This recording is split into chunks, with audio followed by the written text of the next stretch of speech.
Baik, bismillahirrahmanirrahim. Assalamualaikum warahmatullahi wabarakatuh. Alhamdulillah, salatu wassalamu ala rasulillah wa ala alihi wa sahbihi wa mawalah. Wa la hawla wa la quwata illa billah. Asyhadu an la ilaha illallah wahdahu la syarikalah wa asyhadu anna Muhammadan abduhu wa rasuluhu la nabiyya ba'dah. Subhanaka la ilma lana illa ma 'allamtana. Amma ba'du. Yang saya hormati jajaran pegawai organik BPS Kabupaten Blitar, Ketua Paguyuban Pensiunan BPS Kabupaten Blitar, Bapak Andi Pranowo, cuma satu-satunya jadi harus jadi ketua, belum ada. Ibu-ibu dan wanita Persatuan BPS Kabupaten Blitar, anak-anakku yang cintai, dan seluruh keluarga besar BPS Kabupaten Blitar.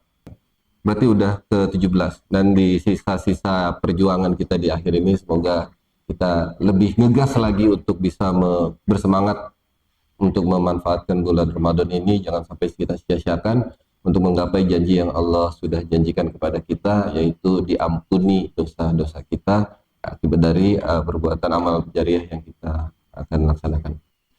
Seperti hadis Rasulullah SAW, man shoma ramadana imanan wa ihtisaban ghufira lahu ma taqaddama li dzambi. Barang siapa yang berpuasa di bulan Ramadan dengan rasa iman dan penuh berharap pahala, akan diampuni dosanya.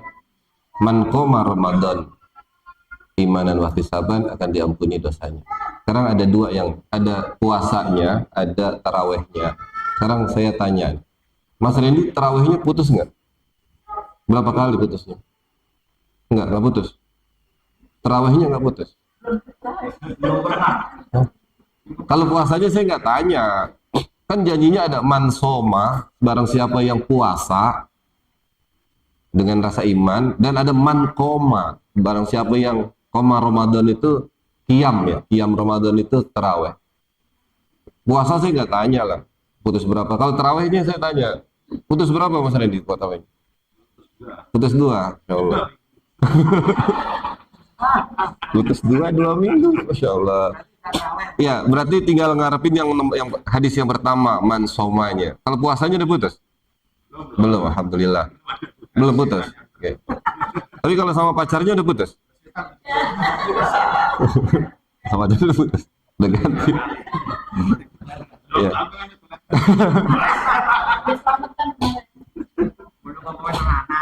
Ya,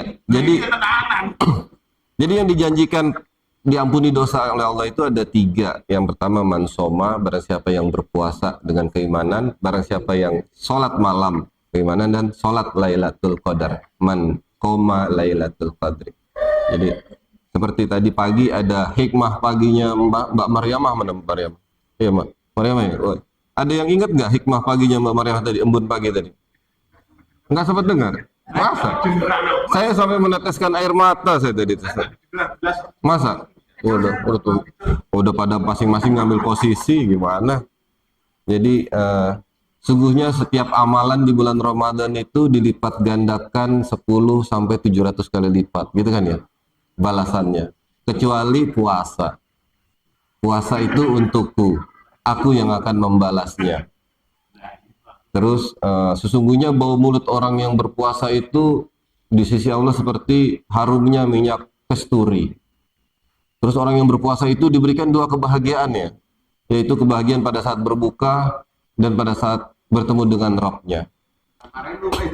Jadi itu keutamaan bulan Ramadan. Yang pertama, dilipat gandakan segala pahala yang kita lakukan. Yang kedua, kita diberi 2 kebahagiaan, yaitu kebahagiaan pada saat berbuka dan pada saat bertemu dengan Rabb-nya, ya. Jadi ada orang yang puasanya bisa bolong-bolong, tapi bukbernya rutin dia. Karena di dalam iftar itu ada kebahagiaan dijanjikan sama Allah itu. Bayangkan orang yang nggak puasa aja kepengen bukber. Apalagi yang itu hadis yang tadi embun pagi yang tadi dimaksudkan, ada 2 kebahagiaan pada saat buka dan pada saat kita bertemu dengan Rabb-nya kelak. Ada kemuliaan di bulan Ramadan yang juga harus kita ambil, dan itu merupakan kemuliaan yang sangat besar, yaitu bulan Al-Quran. Di dalam surat Al-Baqarah ayat 185, Allah Subhanahu wa taala mengatakan, a'udzubillahi minasyaitonirrajim, syahrul ramadhan allazi unzila fihi Qur'an hudal linnasi wa bayyinatin minal huda wal furqan. Bulan Ramadan adalah bulan diturunkannya Al-Quran. Al-Quran adalah petunjuk bagi manusia dan juga penjelasan dari petunjuk-petunjuk yang ada. Ini bulan Ramadan adalah bulan Al-Quran. Dan kita sekarang berada di tanggal 17 Ramadan yang kita kenal di Indonesia sebagai sebagai hari turunnya Al-Quran. Di dalam surat Al-Qadar Allah sebutkan inna anzalnahu fi lailatul qadar, bahwa sesungguhnya kami turunkan Al-Quran itu pada malam Lailatul Qadar. Di dalam surat Ad-Dukhan Allah sebutkan inna anzalnahu fi lailatil mubarakah. Aku turunkan di malam yang berkah, yaitu malam Lailatul Qadar. Terus kita sekarang sepakat Al-Quran turun tanggal 17. Sebenarnya yang mana yang benar? Kok kalau malam Lailatul Qadar itu tanggal berapa, Mas Randy? Tanggal berapa, Pul? Malam ganjil di 10 terakhir. Terus kita sekarang udah sampai 10 terakhir belum? Belum, iya. Saya dari kecil saya bingung. Ini sebenarnya Al-Quran ini turunnya kapan sih? Lailatul Qadar atau 17 Ramadan? Ternyata Al-Quran itu diturunkan dua kali. Yang pertama itu dari Lauhul Mahfuz ke langit dunia, namanya Baitul Izzah. Jadi pada saat dari langit dunia dari Lauhul Mahfuz ke langit dunia itu satu kali udah utuh tuh Al-Qurannya, udah lengkap. Tapi diturunkan kepada Rasulullah Shallallahu Alaihi Wasallam secara berangsur-angsur. Nah, yang mau kita peringati adalah mungkin peristiwa turunnya wahyu yang pertama. Kenapa penting? Karena yang turun itu wahyu, bukan wahyu Eko, bukan wahyu Purnama Hadi, tapi wahyu Allah. Yaitu peristiwa pada saat Nabi Muhammad SAW di Gua Hira menerima malaikat Jibril. Itu penting untuk kita ketahui nih, peristiwa itu yang harus kita ketahui bersama. Tahu Gua Hira kan ya? Kira-kira berapa sih luasnya Gua Hira tuh? Tahu nggak? Gua yang gede nggak itu? Tahu nggak Mas Wayeko berapa luasnya? Nggak tahu ya? Iya, itu cuma 1 hasta kali 4 hasta ya. 1,5 hasta kali 4 hasta. 1 hastanya 45 cm. Jadi kira-kira 75 cm kali 2 meter. Gitu kira-kira. Kira-kira cuma buat jongkok merenung gini doang kira-kira itu. Kecil ya? Kecil ya? Kecil. Nah, disitulah. Nah, iya nggak masuk. Iya. Nggak, makanya yang jadi Rasul jarang yang gendut. Nah, itu pada saat itu setiap malam Rasulullah selalu keluar malam untuk merenungi masalah yang dihadapi oleh umatnya dan segala macam gitu-gitu ya. Dia belum punya solusi. Kemudian datanglah pada umur ke-40 tahun didatangi oleh malaikat Jibril. Malaikat Jibril datang memeluk keras tuh sampai nyesek dia, sampai nggak bisa nafas. Terus dilepas, bacalah. Rasulullah bilang, saya nggak bisa baca. Dipeluk lagi. Sampai keras lagi, sama nyesek nggak bisa napas, semboyangan gitu. Bacalah, saya nggak bisa baca. Dibilang nggak bisa baca, saya nggak bisa baca. Peluk lagi, dilepas lagi, sampai sempoyongan. Bacalah, baru keluar. Bacalah dengan nama Tuhanmu yang menciptakan. Iqra bismi rabbikal ladzi khalaq, khalaqal insana min 'alaq, khalaqal insana min 'alaq. Iqra wa rabbukal akram, alladzi 'allama bil qalam, 'allamal insana ma lam ya'lam. Udah dapat 5 ayat Al-Qur'an yang pertama kali turun. Ini juga diperdebatkan sebenarnya. Ayat Al-Quran yang pertama kali turun itu Al-Alaq 1:5, itu pendapat pertama. Yang kedua ada Al-Mudaththir 1:3, pendapat kedua. Yang ketiga adalah Al-Fatihah, lengkap, pendapat ketiga. Tapi itu nanti biar ulama yang berdebat lah ya, kita mah nggak usah berdebat ya, bukan ulama soalnya kita. Anggaplah ini Al-Alaq 1:5, sudah diterima dia. Pulang dengan gemetar dan datang ke rumah dengan wajah pucat, kedinginan, dan berkata kepada Khadijah, Zamiluni, selimuti aku. Khadijah langsung menyelimuti. Terus setelah sudah tenang baru Rasulullah menceritakan apa yang terjadi dengan pada beliau. Kemudian besoknya dibawalah ke pamannya, sepupunya kali ya, sepupunya Siti Khadijah, itu Waraqah bin Naufal, yaitu seorang ulama Nasrani yang mengatakan bahwa sungguhnya yang datang kepada engkau adalah namus yang juga datang kepada Musa. Semoga aku masih hidup pada saat engkau diusir oleh kaummu. Apakah aku akan diusir? Iya. Semua rasul yang membawa ajaran ini pasti dibenci sama kaumnya, gitu kan. Tapi nggak lama ternyata Naufal Waraqah meninggal. Jadi nggak sempat ngebelain Rasulullah. Nah, apa yang saya mau kasih pelajaran yang pertama nih ya. Kenapa itu peristiwa turunnya wahyu itu? Yang pertama, bapak-bapak itu memang suka keluar malam. Seperti Rasulullah itu selalu suka menyendiri dia. Karena bapak-bapak itu, laki-laki itu ada suatu momen yang dia harus melakukan kontemplasi diri, merenung, me time. Loh, itu uzlah namanya, tahannuts namanya. Yang kedua, ketika Rasulullah pulang dengan gupoh-gupoh, misuh-misuh, itu udah bukan misuh-misuh, udah lemes lah gitu ya. Iya, grundel gitu, udah segala gitu. Jangan ditanya. Pokoknya sama Khadijah, pokoknya minta apa selimutin. Enggak usah ditanya habis dari mana bi. Ulang ditanya macam-macam gitu kan, pusing nih. Enggak apa. Nah, itu yang kedua. Iya. Khadijah enggak nanya sama sekali. Dia cuma tahu suaminya datang dengan seperti itu, gemetar, enggak ditanya, pokoknya langsung diselimutin, dikasih kehangatan. Jadi kalau suami pulang nggak tahu dari mana malam-malam, terus yang kelihatan udah agak capek gitu, nggak usah ditanya, jangan diomelin. Loh, ini pelajaran. Ini pelajaran tadi. Jadi setelah suami tenang, baru dia akan menceritakan semuanya. Tadi, oh bahwa aku udah bertemu. Langsung dipeluk dulu, dikasih selimut dulu.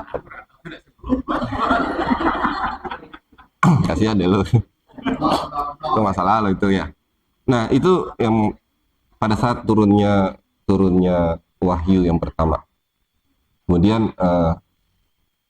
itu adalah wahyu pertama yang turun, dan lama tuh nggak turun lagi, nggak langsung setelah dilantik itu nggak langsung turun lagi ayat-ayat berikutnya, nggak.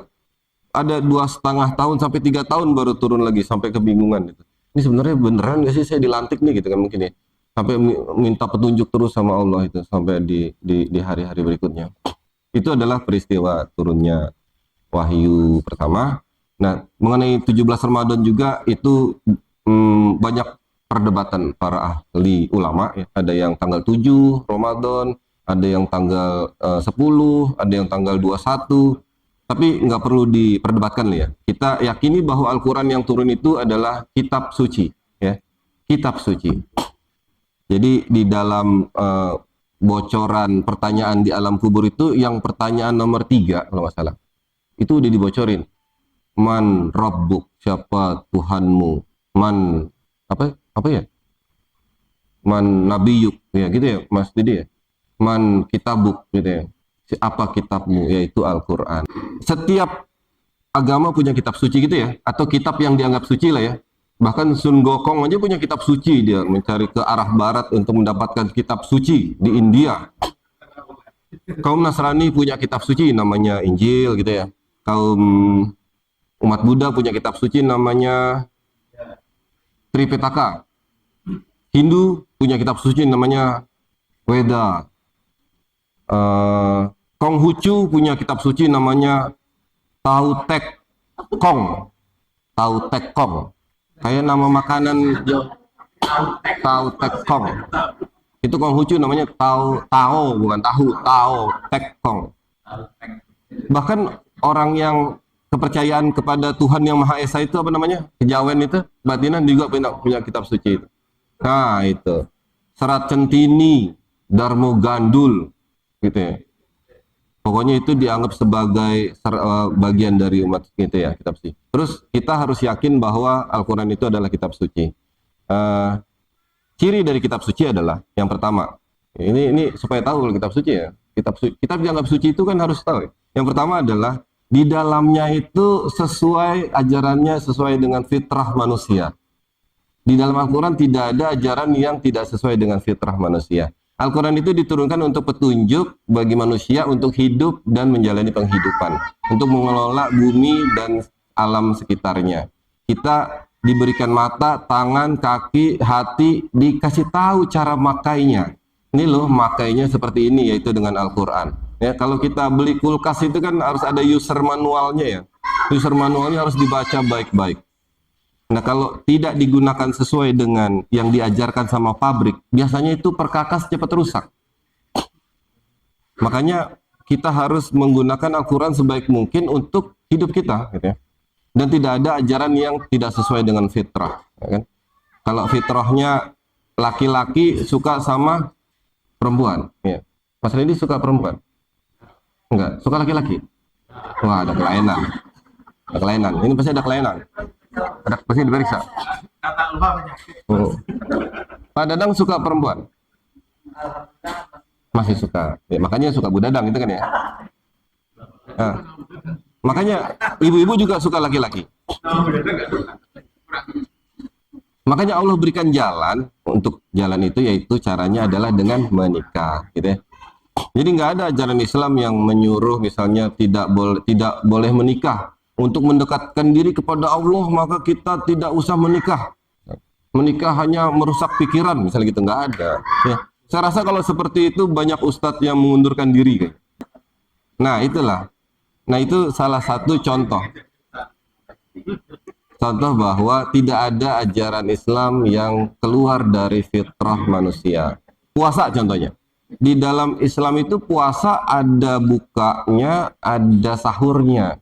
Sahurnya itu disuruh diakhirkan, bukanya disuruh disegerakan. Karena Allah tahu manusia itu sok-sokan kalau nggak digituin. Pengen dapat pahala banyak ya, awal-awal itu. Bukanya dilama-lamain, kan semakin lama puasa dianggap semakin banyak pahalanya ya. Saya nggak mau sahur biar lebih 2 hari 2 malam gitu. Ada nggak agama yang mengajarkan puasa 3 hari 3 malam, 40 hari 40 malam gitu ya? Ada kan ya? Itu bisa meninggoy itu. Nah kita enggak. Kita dikasih tahu bahwa sahurnya itu bahkan diakhirkan sampai paling dekat dengan batas. Dan bukanya disegerakan paling dekat dengan batas. Karena Allah tahu. Dan yang disuruh yang wajib untuk berpuasa itu hanya di periode itu saja. Makan, minum, dan syahwat itu dilarang pada siang hari. Ya. Malamnya semuanya boleh. Hubungan suami istri boleh malam. Jadi cuma bertahan siang doang. Bayangkan kalau seandainya disuruh puasanya itu 1 bulan Pak Dadang. Apa enggak nambah rontok rambut Pak Gunawan? 1 bulan menahan. Yang kedua, cirinya adalah tidak ada yang bertentangan. Jadi kalau sekali disebutkan misalnya Tuhan adalah yang Maha Esa, la ilaha illallah, wahidah, ya, satu, di semua ayat semuanya Tuhan itu satu. Nggak ada di satu ayat Tuhan satu, di ayat berikutnya Tuhan ada 2 atau 3 yang membuat jadi bingung. Itu adalah cirinya. Jadi tidak ada pertentangan. Nah, yang ketiga adalah dia bebas dari intervensi manusia. Nah, Bapak Ibu, saya mau kasih bayangan. Al-Quran itu turun pada tahun 610 Masehi. 610 Masehi itu abad ke-7 awal. Ya. Bayangkan di Jawa itu pada tahun itu ada kerajaan apa gitu ya. Terus menyisakan manuskrip apa yang masih bisa dibaca. Ada nggak? Ada yang tahu nggak sejarah Jawa tahun 610 itu ada kerajaan apa itu? Borobudur. Ada manuskrip apa yang bisa dibaca? Kitab misalnya. Relip, gambar-gambar, belum huruf ya. Iya, tahun 610 itu ada kerajaan Kalingga yang ratunya namanya Ratu Shima yang katanya terkenal gitu. Tapi tidak menyisakan manuskrip. Itu dinasti Airlangga. Itu menyisakan candi. Jadi kalaupun ada manuskrip yang bisa kita lihat di tahun itu bahasanya sudah tidak dipakai lagi. Nggak ada bahasa Jawa, misalnya kitab Jawa yang paling tua itu namanya apa, kitab Sutasoma atau Negara Kertagama yang dikarang oleh Empu Empu Tantular, Empu Tantular, Empu Prapanca. Iya, iya, negara Kertagama itu Empu Prapanca atau Sutasoma Empu Tantular. Itu bahasanya udah nggak dipakai sama orang Jawa sekarang, udah nggak ada. Tapi Al-Quran bayangkan, tahun 610 dengan bahasa yang masih dipakai oleh orang sekarang itu pasti dari Tuhan. Kalau enggak, ya enggak ada yang ngejaga. Ada kitab yang paling tua lagi namanya apa ya? Gold Text Etruscan tahun 600 sebelum Masehi. Tapi belum berupa huruf, tapi berupa simbol-simbol. Jadi kitab itu bebas dari intervensi manusia, artinya itu betul-betul turun dari Allah. Ada nggak sih orang-orang yang berusaha untuk mengarang kitab sendiri? Kan Al-Quran menyampaikan, ayo kalau nggak percaya bahwa Al-Quran ini dari Allah, coba kamu buktikan, bikinlah ayat, nah, surat. Ada nggak yang coba gitu? Ada nggak Mas Didi yang coba? Hah? Ada yang coba. Nabi palsu, Musailamah Al-Kazab, pernah mau membuat ayat yang mirip-mirip dengan Al-Quran. Namanya surat Al-Fil. Al-Fil itu artinya kan ya? Gajah. Ya. Bunyinya Al-Fil, Mal-Fil, wa ma'adroka Mal-Fil, lahul khutur mung towil, walahul zail. Artinya gini kira-kira. Gajah. Apa itu gajah? Tahukah kamu apa itu gajah? Binatang yang memiliki belalai panjang dan dia memiliki ekor, ya kayak gitu ya. Kalau mau ngasih tahu gajah punya belalai sama punya ekor, nggak perlu ayat Tuhan yang turun ya, kita juga tahu. Itu karena dia kepingin meniru-niru yang mirip gitu. Alam taro kaifa fa'ala rabbuka bi ashabil fil. Itu kan menceritakan tentang peristiwa sejarah dulu ketika Abraha berusaha. Dan itu tidak pernah dalam sejarah Al-Quran terkontaminasi. Artinya Al-Quran boleh diterjemahkan ke berbagai bahasa, tapi teks aslinya selalu ada. Nggak boleh ditinggalkan ya. Karena bahaya. Kalau teks aslinya tidak nempel itu bisa berbahaya. Saya kasih contoh, kalau Jawa sama Sunda ya. Kalau ada kata misalnya cokot gitu ya. Cokot kalau bahasa Jawanya apa ya? Gigit. Nah, cokot gigit. Kalau bahasa Sundanya apa? Ngambil. Mau bayangkan itu. Bahasanya saya nggak tahu, saya bukan orang Batak. Misalnya ada kata atos. Wah, ini bisa terjadi pertempuran gara-gara kata atos itu antara orang Jawa sama orang Sunda. Atos kalau di Jawa apa? Keras. Kalau orang Sunda, sudah selesai. Itu kenapa bahasa itu punya budaya masing-masing, dan sehingga kita dalam menerjemahkan, mengartikan Al-Quran, kita tidak boleh keluar dari konteks teks aslinya. Ya. Kelebihan Al-Quran adalah dia diterjemahkan dalam bahasa apapun boleh, tapi teks aslinya wajib ada. Gitu. Nah sekarang bagaimana cara kita sebagai umat Islam mengimani Al-Quran, berinteraksi dengan Al-Quran, terutama di bulan Ramadan ini. Jadi kalau dalam berinteraksi dengan Al-Quran itu ada 4 level kira-kira ya umat Islam itu. Yang pertama, dia belum bisa baca Al-Quran ya, atau baru belajar lah, belum bisa baca Al-Quran. Itu level 1 tuh. Nah buat yang nomor 1 ini harus segera belajar, jangan malu lah. Sekarang sudah banyak TPQ yang isinya itu bukan anak-anak, tapi juga orang dewasa, orang tua. Kita harus banyak belajar. Yang kedua, dia bisa baca, tapi baca doang. Yang ketiga, dia bisa baca dan dia memahami artinya. Dan yang ketiga, dia mengamalkannya. Itu yang paling sempurna. Makanya kita sebagai umat Islam harus mencapai derajat yang bisa mengamalkan Al-Quran sampai sempurna. Saya rasa itu yang bisa dapat saya sampaikan. Sudah mau azan. Semoga kita bisa diberi keberkahan dan kekuatan untuk melanjutkan puasa kita dan memaksimalkan ibadah kita di paruh kedua bulan Ramadan, dan diberikan ampunan dan maghfirah dari Allah, dijadikan kembali seperti bayi yang baru lahir ketika selesai bulan Ramadan, sesuai dengan janji Allah, man shoma ramadhana imanan wa ihtisaban ghufirallahu ma taqaddama li dzambi. Barakallah. Yang benar datangnya dari Allah dan yang salah datang dari diri saya pribadi. Wabillahi taufiq wal hidayah. Assalamualaikum warahmatullahi wabarakatuh.